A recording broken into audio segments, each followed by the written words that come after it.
Hello दोस्तों, आज हम लोग पढ़ेंगे एसएससी में पूछे गए 30 अति महत्वपूर्ण सवाल।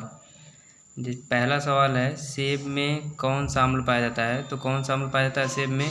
मौलिक अम्ल। इमली में कौन सा अम्ल पाया जाता है? तो इमली में टार्टैरिक अम्ल पाया जाता है। लाल चींटी के डंक में कौन सा अम्ल पाया जाता है? तो लाल चींटी के डंक में फॉर्मिक अम्ल पाया जाता है। दूध दही में कौन सा अम्ल पाया जाता है? तो दूध और दही में लैक्टिक अम्ल पाया जाता है। सिरका में कौन सा अम्ल पाया जाता है? तो सिरका में एसिटिक अम्ल पाया जाता है। नींबू व खट्टे पदार्थों में कौन सा अम्ल पाया जाता है? तो नींबू और खट्टे पदार्थों में साइट्रिक अम्ल पाया जाता है। टमाटर में कौन सा अम्ल पाया जाता है? तो टमाटर में ऑक्जेलिक अम्ल पाया जाता है। और अगला सवाल है, हरित क्रांति। हरित क्रांति किससे संबंधित है? तो गेहूँ और खाद्यान्न उत्पादन से। श्वेत क्रांति किससे संबंधित है? तो श्वेत क्रांति दूध उत्पादन से संबंधित है। नीली क्रांति किससे संबंधित है? तो नीली क्रांति हमारी मछली उत्पादन से संबंधित है। रजत क्रांति किससे संबंधित है? तो रजत क्रांति अंडा उत्पादन से संबंधित है। पीली क्रांति किससे संबंधित है? तो पीली क्रांति तिलहन उत्पादन से संबंधित है।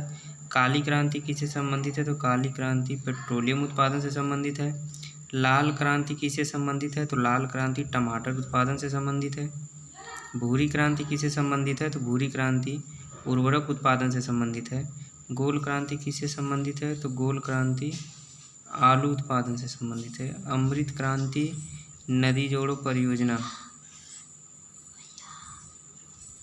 भारत में हरित क्रांति के जनक कौन है? तो स्वामीनाथन। विश्व में हरित क्रांति के जनक नॉर्मन बोरलॉग। गुलाबी क्रांति किससे संबंधित है? तो गुलाबी क्रांति झींगा मछली से संबंधित है। बैगनी क्रांति किससे संबंधित है? तो बैगनी क्रांति लेवेंडर उत्पादन से संबंधित है। जैसे में ये लेवेंडर क्या होता है? जिसमें हम लोग सुगंधित पदार्थों का उत्पादन करते हैं, जैसे सेंट वेंट हुए।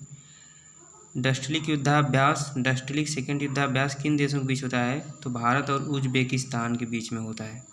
डस्टलिक युद्धाभ्यास भारत और उज्बेकिस्तान के बीच में होता है। सूर्य किरण युद्धाभ्यास किसके बीच होता है?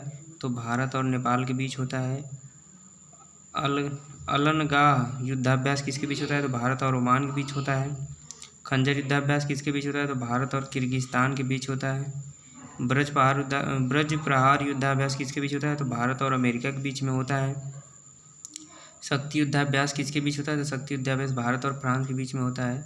एक्स डिजर्ट नाइट युद्धाभ्यास किसके बीच होता है? तो भारत और फ्रांस के बीच होता है। नॉर्डिक एलिफेंट युद्धाभ्यास किसके बीच होता है? तो भारत और मंगोलिया के बीच होता है। ये दोस्तों 30 महत्वपूर्ण क्वेश्चन थे, जिन्हें एक बार हम रैपिडली रिवीजन कर लेते हैं।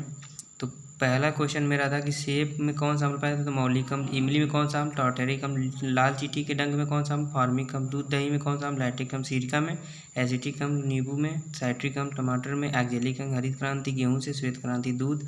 नीली क्रांति मछली उत्पादन संबंधित है। रजत क्रांति अंडा उत्पादन संबंधित है। पीली क्रांति तिलहन उत्पादन संबंधित है। काली क्रांति पेट्रोलियम उत्पादन संबंधित है। लाल क्रांति टमाटर उत्पादन संबंधित है। भूरी क्रांति उर्वरक उत्पादन संबंधित है। गोल क्रांति आलू उत्पादन संबंधित है। अमृत क्रांति नदी जोड़ो परियोजना से संबंधित है। विश्व हरित क्रांति के जनक नॉर्मन बोरलॉग को कहा जाता है। और भारत में हरित क्रांति का जनक किसे माना जाता है? स्वामीनाथन को। गुलाबी क्रांति झींगा मछली से उत्पादन संबंधित है। बैगनी क्रांति लेवेंडर उत्पादन संबंधित है। डस्टलिक सेकंड युद्धाभ्यास भारत एवं उज्बेकिस्तान के बीच होता है। सूर्य किरण युद्धाभ्यास भारत नेपाल के बीच होता है। अलनगाह युद्धाभ्यास भारत ओमान के बीच होता है। खंजर युद्धाभ्यास भारत और किर्गिस्तान के बीच होता है।